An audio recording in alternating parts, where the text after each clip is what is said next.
good leader, no matter what, will always pick up that energy. Mate. You're okay. Is there anything that I can do for you? You know, go get your coffee, go get your water, make sure you're all right. How's the family? They care about you. They care about the details. And I think that level of leadership and that type of leadership is being lost in our generation. I think a lot of people are self-centered and care about themselves and don't see other people. And I believe God's using people like us to bring that back. Bring that back to the forefront, man. Bring that type of leadership back to the forefront. Yeah, so. Of course, man. I agree with that 100%. Would you say there's any like characteristics like you see? I remember during our workshop that we had, you'd mentioning things that characteristics you could say that was important as leaderships. Yeah. So, for example, communication. Yeah. I remember I said communication and vision. What would you say are the characteristics that are important for a leader? No, I completely agree with you. What you say, the communication and vision's a big one. It's massive. You have to be able to communicate effectively, especially if you've got other people around you that are following your vision and what you're trying to achieve as well. I think for me is you've also got a heart. You've got to have a heart to serve. So to be service, kind of that mentality first. And I think for me, again, you know, I'm African, I'm Congolese, you know, so I grew up in a household and a culture where your elders were to be served. You know, uncles and aunties, you see them, go get your uncle a can of Coke or find one from the fridge, or, you know, your auntie's here, go. It's that culture of like, you grow up and it's just like, you serve your elders, you serve the people around you. But then the trouble is you get to an age and there's that expectancy that you need to be served now. Yeah. Because that's the tradition that you grew up in. So I'm stepping into that uncle phase now, and I'm pushing on quite a bit. And you have these younger ones or whatever, and I've had to try and rewire my thoughts and the way that I'm seeing things, because I'm getting to the point now where it's just like, I need to get rid of that mentality, because no one's here to serve me. I'm here to serve. You know, I'm here to give. So for a young person, we're at a party, we want to be the generations of our uncles and aunties that are going to get the drinks for them, that are putting on the food on the plate for them. You know what I'm saying? That are making sure they're well taken care of. And that's not to kind of like say there's anything wrong with the culture and tradition, but we want to have that mindset of serving consistently and constantly. It doesn't stop when you get to 40, 50, and now all my kids and my nephews and they got to do for me. No, we want to just keep serving and giving and giving. So I'd say, having a heart of service it's a big one for me. Definitely. I mean, when you look at one of the greatest leaders of all time, Jesus Christ, for example. Talk about it, man. He was someone that was just serving others. 100%. Like, as in, people would show him mad respect, but at the same time, he would be the one doing serving. Yeah. I remember there was a story, in fact, that when it was him and the disciples and they were together and everything, and this guy was washing the disciples' feet. You know what I mean? He was washing them. Not another disciple. Yeah. He was washing their feet. Yeah, the leader. And he's the leader. Yeah. People see him as the person that's, you know, the leader of the disciples, you know what I mean? That's guiding everyone to the promised land at the end of the day. So if Jesus himself is someone that is going to be serving others the way by washing their feet, why can't we serve others small by like, let's say, taking them to this place or being able to just do certain things for them in general? Yeah, 100%. So important, man. And as you said it, like I often define Jesus as my personal Lord and Saviour, but he's also, in my eyes, the best leader that's ever existed and that will ever exist. He personifies what leadership is all about. And when I think about leadership, and you said it, he is the greatest and the standard for leadership for humanity and mankind. You know, the fact that he could take regular workmen, fishers, and turn them into disciples and then apostles, and influence the world, all from a humble mindset. You know, I think every time I read upon him, the example that you kind of gave, he just motivates you. Yeah.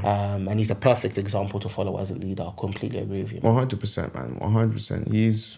He's an inspiration. 100%. You know what I mean? He's an inspiration. He is the inspiration. That's what I like to say. Yeah. But yeah, man, no, like, even now, I want to speak about communication for a bit. Yeah.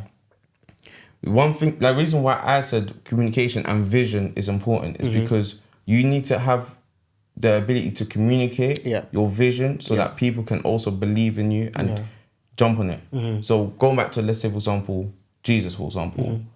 Jesus was a fantastic communicator. Of course. He spoke in parables so that we can be able to understand.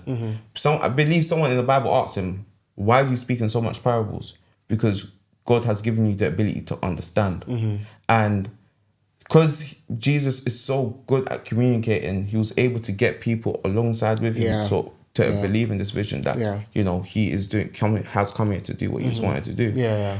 So that's what I would also say as well, is that when it comes to communication, it's important for us to know how to communicate. Of course. Because when we know how to communicate, we can then implement the vision with other people. The ideas that we have, communicate them to other people so that it starts to become their ideas as well. And it influences them. 100%. So that's what and I think, and I'll add on to that, I think with communication as well, something that's so important is being able to communicate in various different ways.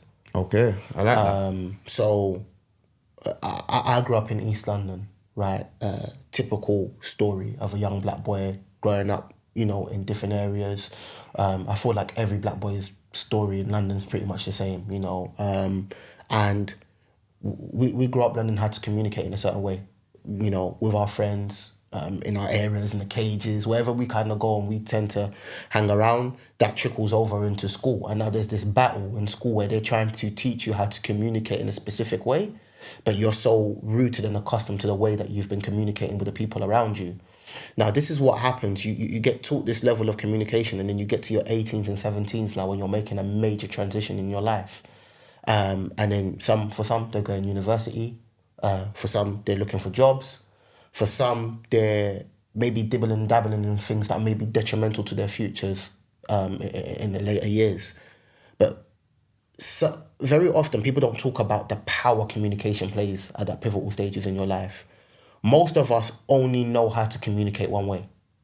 That's true. That's actually true. Do you understand? Yeah. So it's with our friends and in our social circles, because that's where we spend most of the time. Yeah. But that way of communicating may not be able to unlock certain doors for you in your future.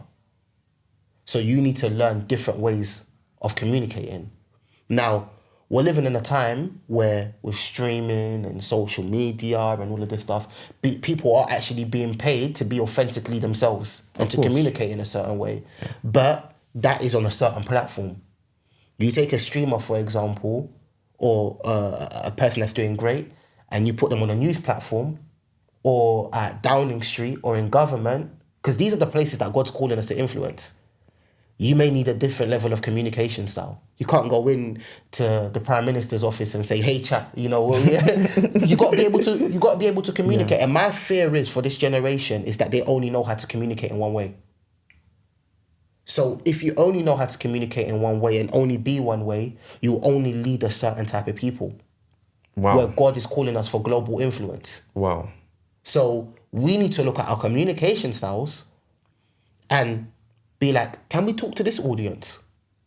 Can we speak to people that are influencing the way the country is run? Can we speak to different demographics? Or are we only focused on one group of people because that's all we've ever learned who to communicate to and how to communicate to? And I think that's a big challenge for us, is how do we upgrade our communication skills and the way that we speak? It's massive. That's great. I never saw it like that, I actually never saw it like that.